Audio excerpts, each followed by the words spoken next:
ओम श्री गणेशाय नमः। श्री राधे राधे सबको। 10वें अध्याय का शुभ आरंभ करते हैं। इसमें देव ऋषि नारद जी की वृंदावन में भक्ति से भेंट। श्री राधे राधे सबको। संसार में मुझे कहीं भी शांति नजर नहीं आई। इस प्रकार कलयुग के दोष देखता हुआ घूमता फिरता मैं वृंदावन में आया। वहाँ एक कौतुक देखा। एक युवती को देखा, उसके पास 2 पुरुष मूर्छित पड़े हुए थे। वह स्त्री चारों तरफ देख रही थी। उस स्त्री ने मुझे यानी कि नारद जी को बुलाया, अतः मैं आपके पास गया। नारद जी उस स्त्री के पास गए। साधु पुरुष किसी स्त्री के पास नहीं जाते, अतः नारद जी बिना बुलाए उस स्त्री के पास नहीं गए। इस युवती ने मुझसे कहा कि ठहरो, दूसरों के काम सिद्ध करोगे तुम साधु बनोगे।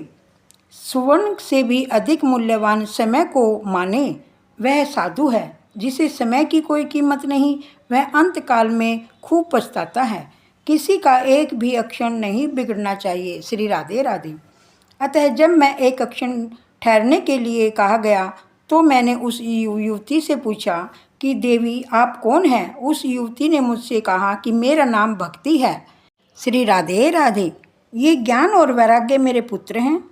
ये अब वृद्ध हो गए हैं। मेरा जन्म तो द्रविड़ देश में हुआ है। महान आचार्य दक्षिण भारत में प्रकट हुए थे। श्री शंकराचार्य और श्री रामानुज आचार्य दक्षिण में उत्पन्न हुए थे। कर्नाटक में मेरा परिपालन हुआ और मेरी वृद्धि भी वहीं हुई। आचार और विचार जहाँ शुद्ध होते हैं वहाँ भक्ति को पुष्टि मिलती है। आचार और विचार शुद्ध हों तो भक्ति हो सकती है। विचारों के साथ साथ आचार भी शुद्ध होने चाहिए। कर्नाटक में आज भी आचार की शुद्धि देखने में आती है। भगवान व्यास जी को कर्नाटक के प्रति कोई पक्षपात नहीं था, परंतु जो सच था उसी का उन्होंने वर्णन किया। अब भी कर्नाटक में लोग निर्जला एकादशी करते हैं। एकादशी का अर्थ दिवाली नहीं है। श्री राधे राधे। मेरी एक एक करके सभी इंद्रियां भगवान को अर्पण करनी, ऐसी भावना से एकादशी का व्रत रखो। महाराष्ट्र में किसी किसी स्थान पर मेरा सम्मान हुआ। महाराष्ट्र में कहीं कहीं भक्ति को सम्मान मिला है। पंढरपुर जैसे स्थल पर भक्ति का दर्शन होता है। श्री राधे राधे। गुजरात में तो मैं जीर्ण हो गई हूँ। गुजरात में मैं अपने दोनों पुत्रों के साथ वृद्ध हुई। धन का दास प्रभु का दास नहीं हो सकता। गुजरात कांचन का लोभी हो गया है, अतः भक्ति छिन्न भिन्न हो गई है। भक्ति के प्रधान अंग 9 हैं। इसमें प्रथम है श्रवण। केवल कथा सुन लेने से भक्ति पूरी नहीं होती। जो सुना है उसका मनन करो। मनन करके जितना जीवन में उतारा हो उतना ही भगवान श्रवण सार्थक हुआ।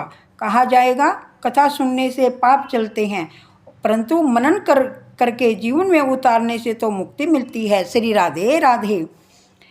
श्रवण भक्ति छिन्न भिन्न हो रही है क्योंकि मनन नहीं रहा। मनन नहीं करने से श्रवण नहीं होता। मनन के अभाव से श्रवण भक्ति क्षीण होती जाती है। श्री राधे राधे। कीर्तन भक्ति भी नहीं रही क्योंकि कीर्तन में भी कीर्तन और कांचन का लोभ आ गया है और तभी तो कीर्तन भक्ति भ्रष्ट हो गई है। ज्ञानी पुरुषों को अपमान से भी सम्मान अधिक बुरा लगता है। धन के लोभ की अपेक्षा कीर्ति का मोह छूटना बड़ा कठिन है। कीर्ति का मोह तो ज्ञानी को भी सताता है। मैं अपने मन को समझाता हूँ। जब तक तुम अपने मन को स्वयं न समझाओगे तब तक वह मानेगा नहीं। श्री राधे राधे। कथा कीर्तन में जगत अनायास ही विस्मृत हो जाता है।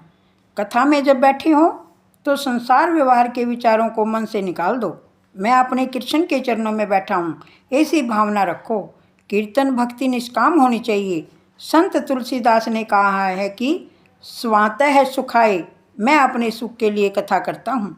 दूसरों को क्या सुख मिलता है इसकी मुझे कोई खबर नहीं है। मेरे मन को आनंद मिले इसलिए मैं कथा करता हूँ। श्री राधे राधे। वंदन भक्ति अभिमान के कारण चली गई है। अभिमान बढ़ने से वंदन भक्ति का नाश हुआ। सब में श्री कृष्ण की भावना रखकर सबको वंदना करो। वंदन करने से विरोध नष्ट होता है। भक्त नरसिंह ने भक्त का लक्षण बताते हुए कहा है कि सकल लोक में सबको वंदे। वही सच्चा वैष्णव है जो वंदन करता है। वही वैष्णव है जो वंदन कराना चाहता है।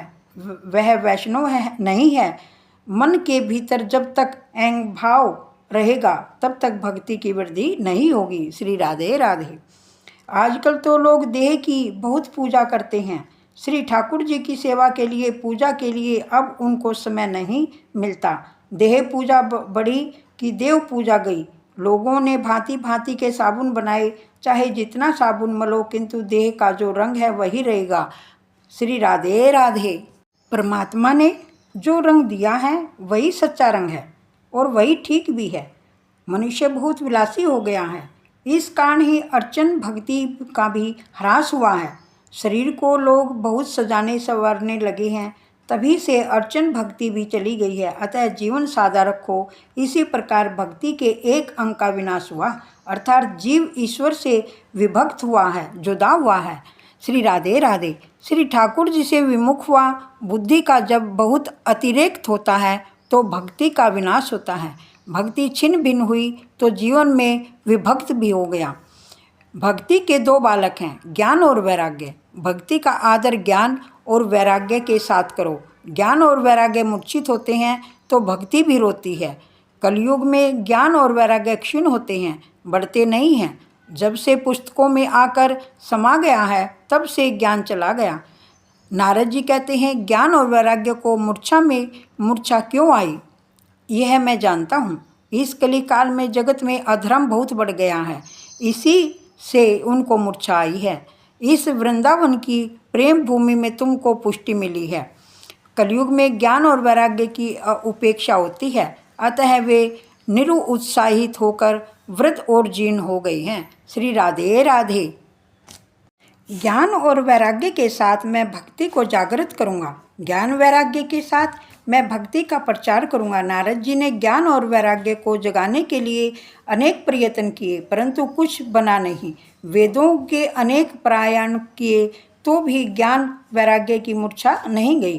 कुछ थोड़ा सा विचार करेंगे तो वह ध्यान में आ जाएगा कि ऐसी ही कथा तो प्रत्येक घर में होती है। अपना यह हृदय ही वृंदावन है। इस हृदय के वृंदावन में कभी कभी वैराग्य जागृत होता है, परंतु वह जागृत स्थायी नहीं रहती। उपनिषदों और वेदों के पठन से अपने हृदय में क्वचित ज्ञान और वैराग्य जागता है, परंतु फिर से वे मूर्छित हो जाते हैं। वेद के पारायण से वैराग्य तो आता है, परंतु वह स्थायी नहीं रहता। शमशान भूमि जब चिता जल रही होती है तो उसे देखकर कई व्यक्तियों को वैराग्य हो जाता है, परंतु वह वैराग्य टिकाऊ नहीं होता। काम सुख को भोग लेने के बाद भी बहुतों को वैराग्य आता है। संसार के विषय के उपभोग कर लेने के बाद बहुतों को वैराग्य आता है, परंतु वह भी स्थायी नहीं होता।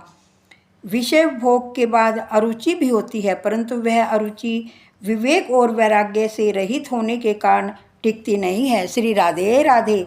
10वें अध्याय संपूर्ण हुआ। सबको श्री राधे राधे। श्रीमन नारायण नारायण हरि हरि, भजमन नारायण नारायण हरि हरि। तेरी लीला सबसे नारी नारी, हरि हरि। राधे राधे सबको।